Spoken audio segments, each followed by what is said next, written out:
Hello guys. அடுக்கடுக்கா இப்ப நம்ம யோகி பாபு மேல குற்றச்சாட்டுகள முன் வச்சுட்டு இருக்காங்க பிரபல பத்திரிகையாளர்கள். யோகி பாபு இப்போ கிட்டத்தட்ட ஒரு நாளைக்கு ரூ. 25,00,000 சம்பளம் வாங்குறாராமா. ஆனா அதுல 5,00,000 மட்டும் தான் கணக்கு காட்டுறாரு. பேலன்ஸ் 20,00,000 கருப்பு பணமா வாங்கிக்கிறாரு அப்படின்னு பல விஷயங்கள் ஓடிட்டு இருக்கு. இதெல்லாம் மொத்தமா என்னென்ன விஷயங்கள் நடந்துட்டு இருக்கு அப்படிங்கறத டீட்டெயிலா வீடியோல பார்த்து தெரிஞ்சுக்கலாம். யோகி பாபுவோட மார்க்கெட் இப்போ உச்சத்துல இருக்குது. ஒரு புறம் காமெடி படங்கள்ல நடிச்சிட்டு வரும் நிலையில மற்றொரு புறம் கதாநாயகனா படத்துல நடிச்சிட்டும் வந்துட்டு இருக்காரு. இந்த நிலையில அவரை பத்தி நிறைய விமர்சனங்கள் இப்ப வர ஆரம்பிச்சிருக்கு. அதாவது யோகி பாபு கால் ஷீட் கொடுத்துட்டு ஷூட்டிங்க்கு வர மறுக்கிறாராமா. இவரால படம் எடுக்க முடியாம பல தயாரிப்பாளர்களும் இயக்குனர்களும் தவிச்சிட்டு வந்துட்டு இருக்காங்க அப்படிங்கிற குற்றச்சாட்டும் முன்வைக்கப்பட்டு இருக்கு. இதனால தயாரிப்பாளர்கள் நஷ்டத்தை பார்த்துட்டு வந்துட்டு இருக்காங்க அப்படின்னு வலைபேச்சு சேனல்ல இப்ப பல விஷயங்கள் வெளியாயிருக்கு. இதற்கு பதிலளிக்கும் விதமா எதிர்த்து யோகி பாபு ஒரு பேட்டி கொடுத்திருந்திருக்காரு.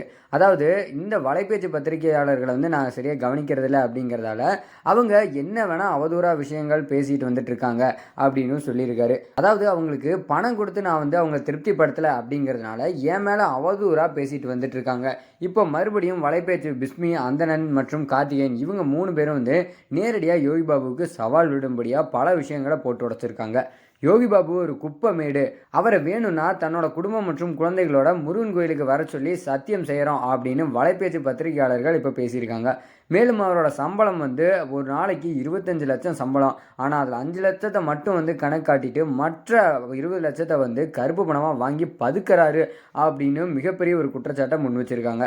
இந்த சவாலை யோகி பாபு ஏற்பாரா இல்ல அதற்கு பதிலடி கொடுக்கும் விதமா வேற ஏதாவது செய்வாரா அப்படிங்கிறத நம்ம பொறுத்திருந்தா பார்க்கணும்.